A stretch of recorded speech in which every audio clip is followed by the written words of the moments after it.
E nós vamos fazer contato com a advogada Aline Andrade. Bom dia, Aline. Olá, bom dia, tudo bem, Glauco? Tudo certo? Bom dia aos A ouvintes. gente sempre fala aqui tudo certo dentro do contexto do que é possível estar, né? E infelizmente todo dia a gente tem uma surpresa negativa. E ontem veio a notícia, uma notícia que causou muita estranheza a muita gente, Aline, que foi o fato do defensor público federal Jovino Bento Júnior ter entrado com uma ação civil pública contra o Magazine Luiza por conta de um programa de trainee exclusivo para negros lançado no mês passado. Ele classificou a medida como marketing de lacração e pediu 10 milhões de reais de reparação à empresa por danos morais coletivos. Como é que você viu a iniciativa da proposição dessa ação civil pública, Aline? Olha, a gente vê com espécie, né? Porque a Defensoria Pública tem uma missão, que é uma missão de garantir o acesso à justiça, à promoção de direitos e à equidade, né, para o Brasil. Então, garantir o acesso à justiça para as pessoas que não têm condições e não têm acesso à advocacia privada. E tem várias missões extremamente importantes para fazer, e a gente se depara com um promotor que usa a sua independência, né, funcional, que primeiramente foi pensada para que ele pudesse agir, né, com autonomia, sem precisar de uma ordem para cumprir o mandato constitucional, para processar a Magazine Luiza, criticando uma promoção de política afirmativa na contratação de pessoas negras para vagas de trainee em seus quadros. E para criticar uma política que é ações afirmativas, que inclusive já passou por análise e crivo constitucional, né?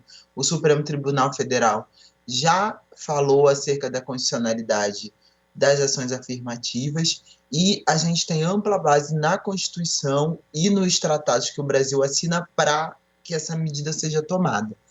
Então a gente fica bastante assustado. A leitura da peça também nos assusta mais ainda. É uma peça que não tem nenhum compromisso com a técnica jurídica. Nos assusta por uma pessoa que passou por um concurso tão difícil, tão disputado, está com tamanha vontade, né, de criticar uma política de promoção de igualdade racial, que ele inclusive se esqueceu da técnica jurídica para escrever aquela peça. Parece uma coleção de juntados de redes sociais, assim, que qualquer pessoa insensata poderia ter escrito. Agora, justamente por conta disso, né, dessa falta de técnica jurídica, falta de fundamento legal, de qualquer tipo de fundamento legal, você acredita que esse tipo de atitude ela tem mais uma função política, até intimidatória mesmo, para que outras empresas não façam o mesmo, inclusive? Que tipo de intencionalidade pode existir por trás dessa ação, Aline?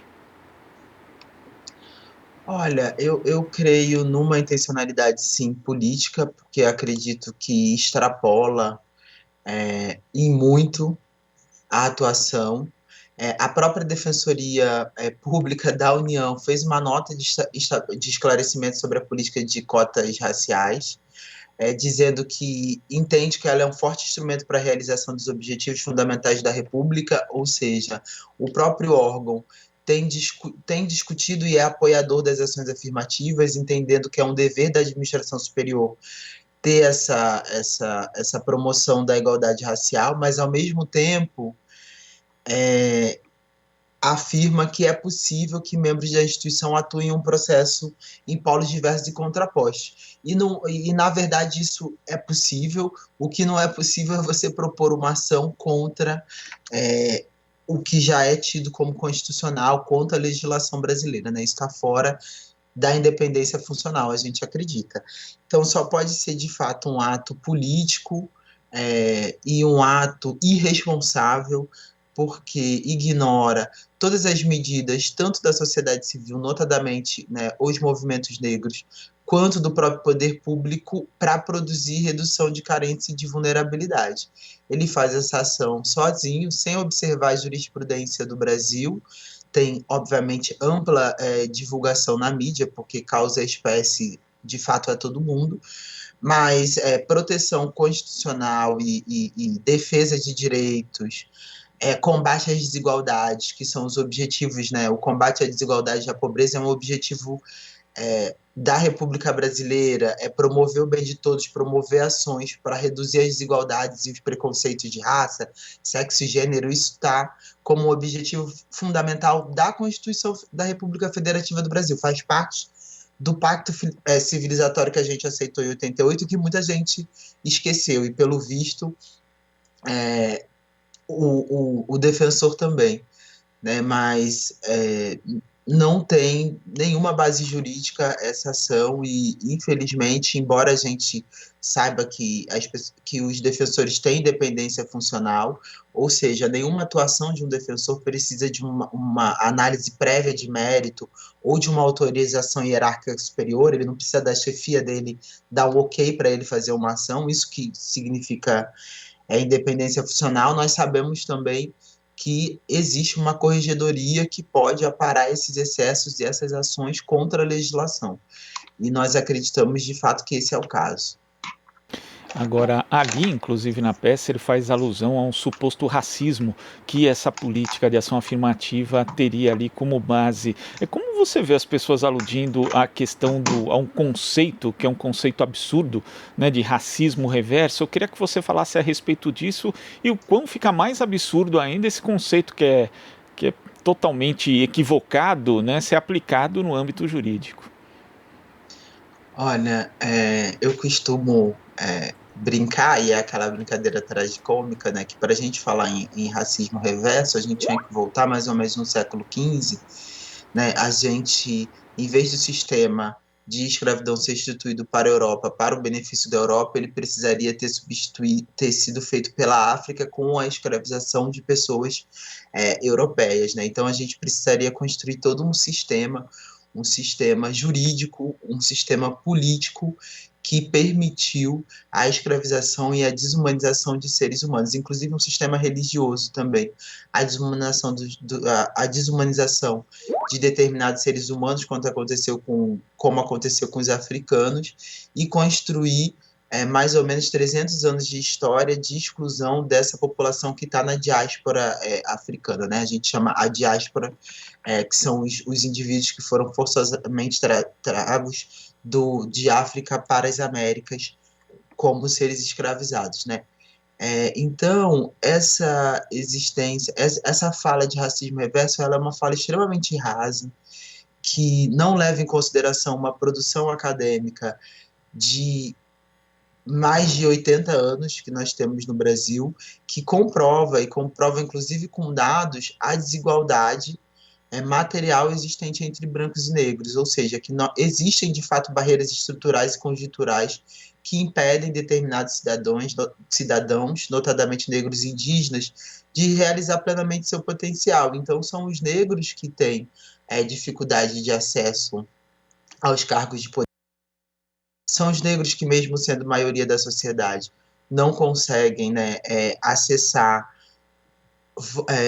ser votados, não conseguem acessar, inclusive, o sistema de justiça e o órgão do qual ele faz parte, pelo fato do concurso ser extremamente elitizado, e por isso que a sociedade começa a pleitear ações afirmativas. Então, falar de racismo reverso é uma falácia e é uma desonestidade intelectual também, porque nós temos dados que comprovam amplamente essas desigualdades em todos os setores da sociedade. Estamos falando de acesso à educação, de acesso à saúde, de acesso à água, saneamento básico, de moradia digna, emprego, né? Mas de fato, a gente tem visto muito isso nas redes sociais, inclusive quando saiu essa questão da Magazine Luiza, quando saiu esse anúncio da Magazine Luiza sobre esse programa de trainee, a gente viu muitas pessoas falando sobre esse racismo reverso, mas nenhum intelectual sério, de fato, vai aderir a essa tese, porque sabe que ela não é verdadeira e que a gente já tem um corpo construído de saber político nas ciências sociais e jurídico construído pelo movimento negro, tanto no Brasil quanto na América Latina inteira, ou seja, onde tem presença de negro na América, que comprova a existência dessa desigualdade que é fruto da escravidão e da não inserção dos negros no pós-abolição, né? E que se mantém até hoje na sociedade como uma estrutura permanente e resistente. Agora, Aline, ontem o professor também advogado Silvio Almeida se manifestou por meio do seu Twitter a respeito desse caso. Ele disse o seguinte, aqui vou ler dois trechos. Ele fala, isso não começou aqui, as peripécias jurídicas da combalida Lava Jato foram ponto alto da selvageria com verniz jurídico que tomou conta do país. É uma reconfiguração do lawfare contra a população negra e aqueles que se colocam em posição antirracista. Você também vê isso como um lawfare contra um segmento da população brasileira? E também queria que você falasse, você citou a questão da corregedoria, né, da defensoria, mas esses mecanismos de controle das instituições do sistema de justiça, eles são suficientes hoje para barrar esse tipo de absurdo? Bom, sobre o comentário do Silvio, bom, o Silvio é um grande intelectual, o Silvio de Almeida é um grande intelectual, um grande quadro do movimento negro, e eu concordo com ele, mas eu posiciono esse acordo jurídico, né, da elite jurídica pela exclusão dos negros um pouco anterior, né, à Lava Jato. Eu acredito que nós tivemos no Brasil, desde a escravidão, desde o conserto que o judiciário fez para ignorar a proibição do tráfico e permitir que os senhores continuassem com o tráfico de pessoas escravizadas, mesmo com uma ampla legislação nacional e internacional proibindo esse caso. Depois nós temos legislações ao longo da República inteira que vai tentar criminalizar os negros pela sua cultura, seja pelo samba, seja pela capoeira, seja pelo funk. Agora nós assistimos, de fato, como diz o Silvio, é um fenômeno diferente, né? Antes nós assistíamos à criminalização do Estado, uma ingerência na vida das pessoas negras para a sua criminalização. Agora, além disso, nós estamos assistindo a essa tentativa de desmantelar qualquer política de igualdade, de equidade racial, e aí o Estado precisa se tornar mínimo, e ele precisa se tornar mínimo para desmantelar políticas públicas, e aí a gente tem a paralisação das políticas públicas desde a votação do teto do gasto, os arrepios da Lava Jato, né, que ao arrepio da lei encarceraram pessoas, tivemos condição coercitiva, já era uma condição que era imposta aos homens e mulheres negros nas comunidades brasileiras. O que acontece agora é que ela chega aos corpos brancos e por isso ela é noticiada, mas nós negros já convivemos com essa desigualdade, e agora a gente tem esse passo, né, no desmantelamento e na manutenção da desigualdade das pessoas negras, que é tentar desmantelar as políticas que foram construídas a duras penas pela influência do movimento negro na construção desse Estado brasileiro, que se funda na Constituinte, mas é uma construção que o movimento negro vem desenvolvendo pelo menos desde a década de 30, com a Frente Negra Brasileira, com o Teatro Experimentado Negro, com o movimento negro unificado para ser mais contemporânea. Então, essas ações afirmativas e essas políticas que a gente tem de igualdade racial é uma construção intelectual do movimento negro de muitos anos. Sobre a corregedoria e sobre esses órgãos de controle, infelizmente eles não funcionam a contento, como deveriam, nenhuma das corregedorias, nem o Conselho Nacional do Sistema de Justiça, o Conselho Nacional do Ministério Público, porque essas corporações estão muito...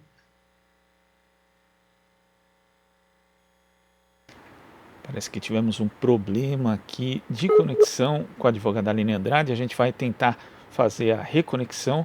Ela que nesse momento aqui fala a respeito justamente da questão do controle de órgãos do nosso sistema de justiça, a Defensoria Pública, também o Ministério Público e a própria magistratura, para inclusive barrar e avaliar ações que são absurdas como esta, né? A gente lembra, inclusive, tem muita gente que fala a respeito do uso de recursos públicos, do uso do dinheiro público, e é bom lembrar que, na verdade, quando existe aí uma movimentação como essa, a proposição de uma ação civil pública absurda, no sentido de ir de forma contrária a políticas afirmativas, na verdade é dinheiro público que está sendo usado ali. Então é preciso também cuidar disso, né? Da questão do zelo pela administração pública. Parece que a gente conseguiu agora fazer a reconexão com a Aline. Oi, Aline. Tudo bem, teve uma queda de luz aqui em casa. O computador ligou agora. Então, Aline, mas você está falando da questão dos órgãos de controle justamente do sistema de justiça brasileiro, né, da Defensoria Pública no caso. É preciso a gente aprimorar então esses sistemas? Sim, na verdade, não é o funcionamento do sistema em si, mas a lógica das pessoas que estão na instituição, né? A gente tem uma lógica extremamente corporativa, que faz com que, inclusive, é muito comum que a gente veja que as punições são suspensão, advertência, né?